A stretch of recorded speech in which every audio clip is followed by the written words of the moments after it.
माँ की कोख से पहला कदम तूने इसी धरती पर रखा है, इस मिट्टी के स्वाद को तूने कई बार चखा है। तेरे अब्बू की उंगली पकड़ करके इस धरती पर तू घूमा है, ठोकर लगी तो सैकड़ों बार इस मिट्टी को तूने चूमा है, इस गांव के गलियों के चबूतरे पर तूने कई रातें काटी है। और तुझे पता ही नहीं यार, ईद की सेवैया तूने मेरे घर तक आकर के बांटी है। तुतलाती जबान पर भारत माता की जय और मन में प्यारा वतन था। जब पहली बारिश में तू भींगा तो मेरा कमीज और तेरा बदन था। डॉक्टर साहब ने कहा ना कि आपको दिमाग लगाने की जरूरत नहीं है। दिमाग नहीं लगाना चाहिए, क्योंकि दिमाग लगाने से दुख पैदा होता है। ज्यादा दिमाग लगाओगे तो दुख पैदा होगा। विधायक जी बैठे, सांसद जी बैठे, मंत्री जी बैठे। अब अगर आप दिमाग लगाओगे तो कांग्रेस वाले दिमाग लगाएंगे तो उन्हें इस बात का दुख होगा कि उनके नेता नहीं समझ रहे उनसे। कांग्रेस के नेता कूद कूद के बीजेपी में आ रहा है, कांग्रेस वाले से नेता नहीं संभल रहे, और भारतीय जनता पार्टी वाले दिमाग लगाए तो उनसे उनके कार्यकर्ता नहीं संभल रहे हैं। इनसे तो अपने प्रवक्ता नहीं संभल रहे हैं। अरे कोई किसी से ही नहीं संभल रहे, अब हम खुद नहीं संभल रहे अभी तक है? कम से कम मैं ऐसी एक भी बात नहीं बोलूंगा जिससे किसी की आत्मा को ठेस पहुंचे। आप काम की बात बोलो ना। 2 घंटे हो गए कवि सम्मेलन चलते चलते, इतना बड़ा कवि सम्मेलन, जो बात बोलना थी एक भी नहीं बोल रहे। 2 कवियों ने कविता पढ़ ली, 2 घंटे हो गए, एक बार भी मंच पे चाय नहीं आई। कम से कम तो चाय तो पिलाओ यार। जिंदाबाद जानी। भाई काम की बात करो, काम की बात करो। दिमाग लगाने से कोई मतलब नहीं है। दिमाग जो लगाए वो लगाए ना। आप ही के यहाँ का बेटा नरेंद्र दामोदर दास मोदी चाय वाला, ये लो जी भाई साहब, चाय वाले को नहीं रोकना चाहिए बेटा। अरे चाय वाला आदमी वहां गया 7 समंदर पार। जिस ब्रिटिश गवर्नमेंट के अधीनस्थ हिंदुस्तान 100 साल तक गुलाम रहा, 100 साल तक ये भारत हिंदुस्तान गुलाम रहा ब्रिटिश गवर्नमेंट के। इसी हिंदुस्तान के, इसी गुजरात का एक बेटा जब लंदन में गया नरेंद्र दामोदर दास, तो 7000 लोग वंदे मातरम का जयकारा लगा रहे थे। हमें इस बात का गर्व है मेरे भाई। आपको ताली नहीं बजाना, मैंने कहा क्या कि बजाओ। नहीं भाई, माल ओरिजिनल होगा तो मार्केट में अपने आप बिकेगा। इसमें विज्ञापन की क्या जरूरत है कि ताली बजाओ ताली बजाओ। नहीं, मैं आपसे एक बात पूछना चाहता हूं, आप क्या ताली बजाने वाले हो? भैया कौन बजाता है? भैया मेरी चाय रख देना है अलग से। कोई ऐसी बात ही नहीं, सामान्य सी बात है, बहुत बढ़िया। अच्छा देख, यहाँ भी ऊपर है, चाय वाला अकेला नहीं आया, साथ में अपना लेके आया है। चाय वाला दिल्ली अकेले नहीं जाता, लेके जाता है। वो तो लेके क्या जाते हैं, चाय वाले तो वरिष्ठ लोगों को लेके जाते हैं। जैसे आप अपने वरिष्ठ प्रधान दुबे जी को लेके चल रहे हो, चल रहे 3 दिन से, बोले ये 3 दिन से मेरे साथ में दुबे जी। ऐसे कैसे हमारे चाय वाले जो हमारे देश के आदरणीय प्रधानमंत्री जी, वो भी अपने वरिष्ठों को साथ में रखते हैं।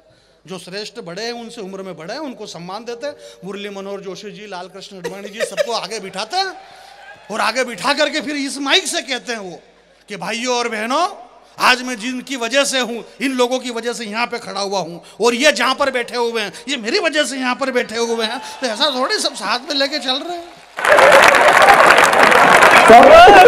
तो कुछ नहीं, ये मेरे को याद आ गया तो मैंने सुना दिया। पहली बार कवि सम्मेलन हो रहा, अगर मैंने सुना था तो ये डॉक्टर साहब सुना देते, क्या मतलब है?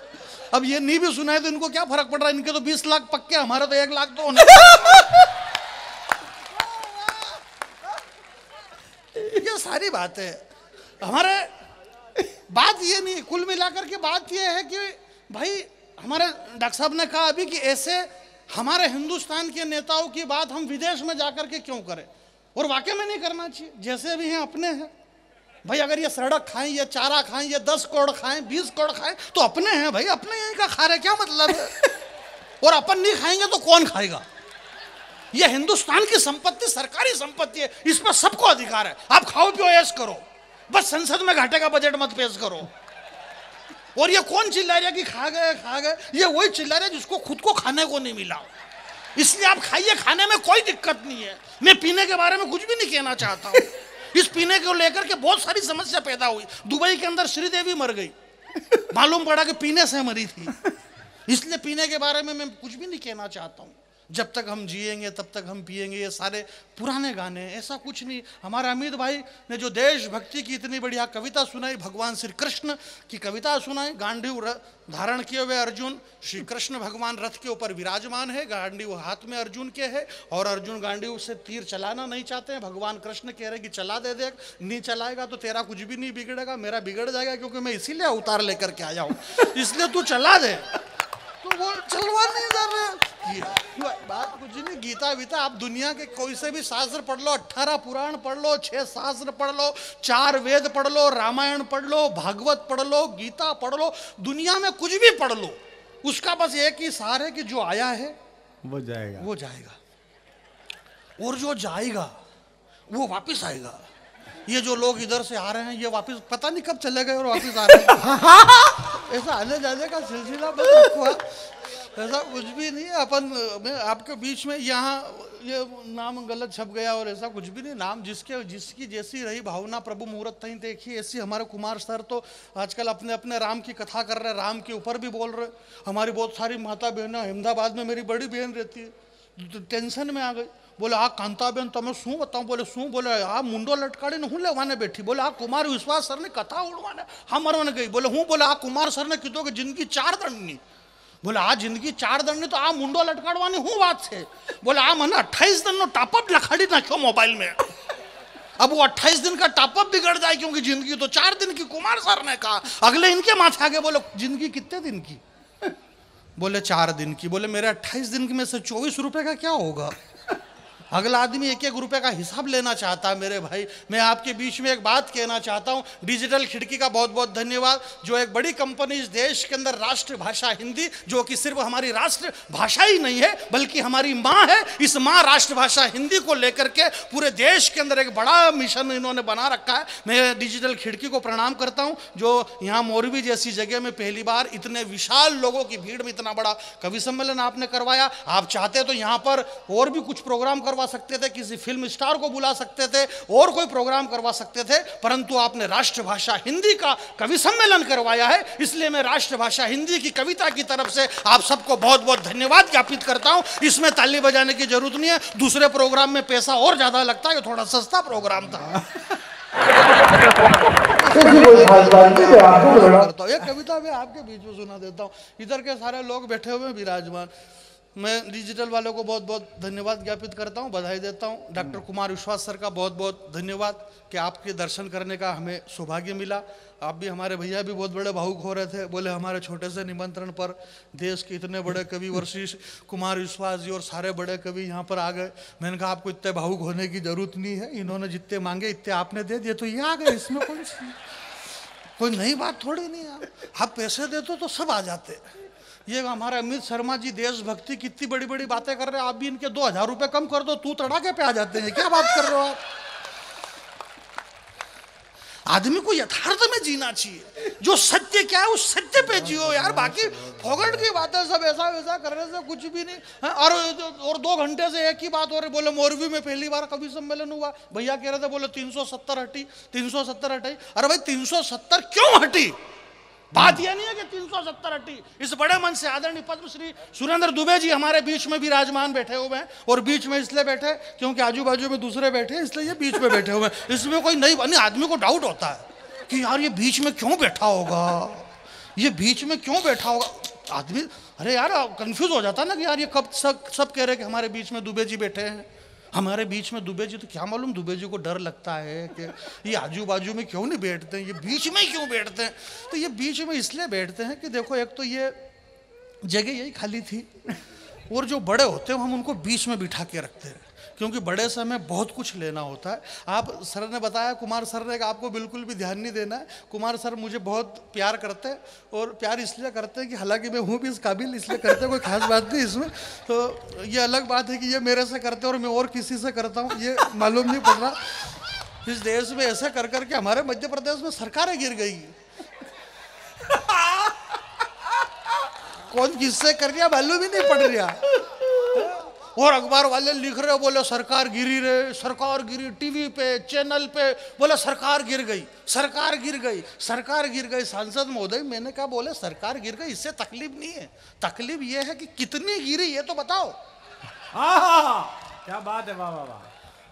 हमारे राजनीतिक स्तर क्या है और क्या नहीं। इस हिंदुस्तान की 135 करोड़ जनता ने, ये जो इतना बड़ा विशाल कवि सम्मेलन हो रहा है, हमारे अमित भाई ने बताया कि भगवान श्री कृष्ण, मेरे भाई एक बात बताना चाहता हूं मैं आपसे, हिंदुस्तान, ये इसको इको बंद करो, मैं गाता कहाँ हूं? मैं तो गा ही नहीं रहा हूं, मैं तो खाली बोलता हूं प्लेन। और जब मैं बोलने में इतना मजा आ रहा तो फिर गाने से क्या मतलब है?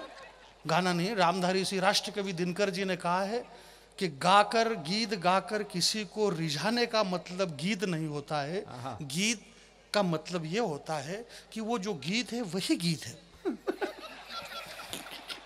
नहीं वो मतलब उसमें इतना लोट लेने के वो मैं भूल गया, दिक्कत ही है, बात ही है।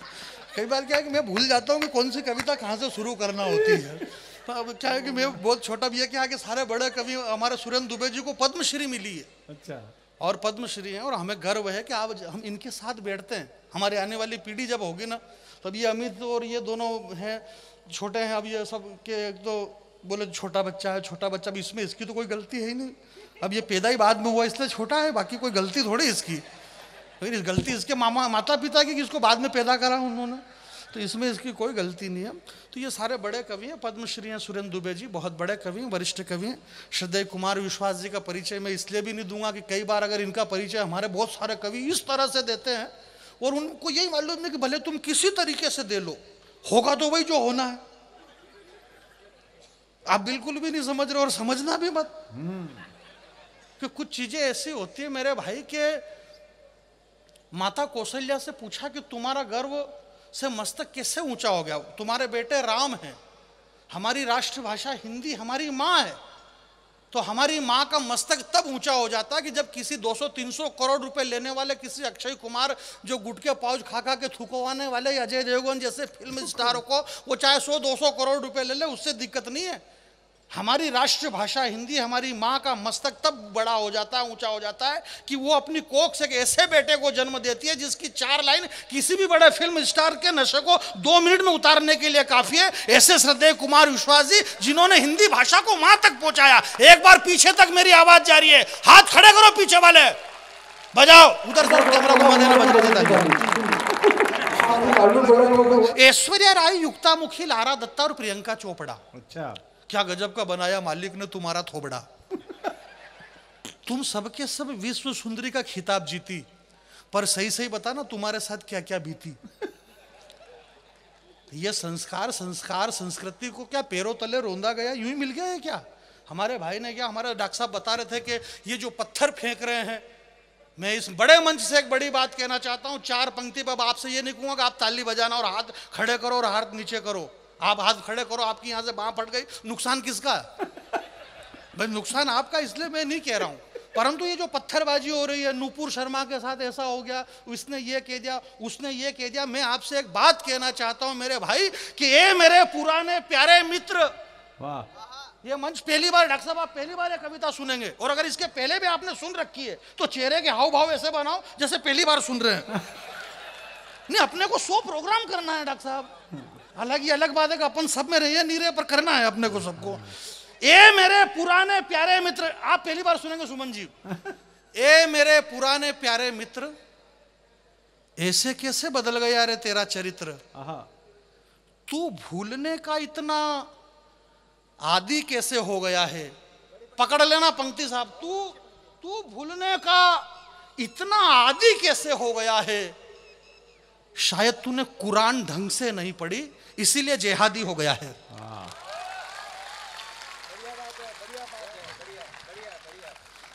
शायद तूने कुरान ढंग से नहीं पढ़ी, इसीलिए जिहादी हो गया है। जानी बजरंगी आपके बीच में खड़ा हुआ है।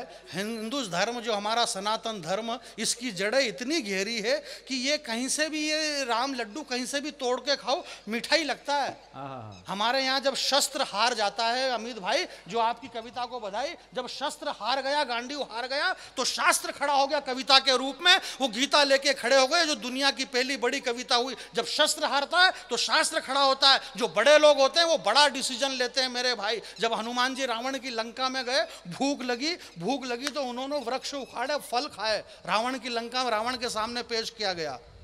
रावण ने कहा, बोले तुम ज्ञानियों में अग्रज हो, ज्ञानी नाम अग्र, तुमने गलती बहुत बड़ी करी है, सजा मिलेगी। बोले क्या सजा? बोले वन विभाग वाले तुम्हारे खिलाफ है, बोले क्यों? बोले तुमको भूख लगी थी तो फल तोड़ के खा लेते, ये वृक्ष उखाड़ने की जरूरत क्या थी? अशोक वाटिका पूरी तहस नहस कर दी तुमने। हमारा सनातन धर्म, हमारी संस्कृति, माता उमिया के बेटे यहाँ पर बैठे हुए हैं, पाटीदार समाज के, आप लेवा हैं कड़वा हैं ये मुझे पता नहीं, परंतु आपके हाथ खुलना चाहिए मेरे भाई कि हमारी जड़ें कितनी गहरी है। रावण ने कहा हनुमान जी से कि तुम्हें भूख लगी थी, तुम फल तोड़ करके खा लेते, परंतु इन वृक्षों को तुमने उखाड़ करके क्यों फेंका? ये अशोक वाटिका क्यों उखाड़ी? हनुमान जी ने कहा कि रावण, ये हमारी संस्कृति है, ये जो अशोक वृक्ष के नीचे बैठी हुई जो सीता है, ये जो अविरल आंसू बहा रही है, ये धरती से पैदा हुई है, ये धरती की पुत्री है, और ये जो वृक्ष खड़े हुए हैं ये भी इस धरती पे खड़े हुए हैं, इसलिए ये वृक्ष भी इस धरती के पुत्र हैं। और एक बहन अगर आंसू बहाए और भाई अगर डीठ बन के खड़े रहे, उन्हें जिंदा रहने का कोई अधिकार नहीं। हनुमान जी ने सारे वृक्ष उखाड़ करके, ये हमारा सनातन धर्म हो सकता है, ये हमारी संस्कृति हो सकती है। अच्छा है जानी, बहुत अच्छे जाने। ऐश्वर्या राय, युक्ता मुखी, लारा दत्ता और प्रियंका चोपड़ा, यह कविता यहीं से शुरू हो रही है। और ये जो बीच में बोल रहा था इसका कविता से कोई लेना देना नहीं था, परंतु मेरे को डॉक्टर साहब ने पहले ही बोल दिया था कि 2 बच्चे नए हैं, इसलिए जानी बेरा की थोड़ा खींच देना। तो मैं प्रोग्राम को खींच रहा था, बाकी और कुछ भी नहीं है। बीच बीच में ये बीच बीच में खींचना पड़ता है। आपके गुजरात में खींचना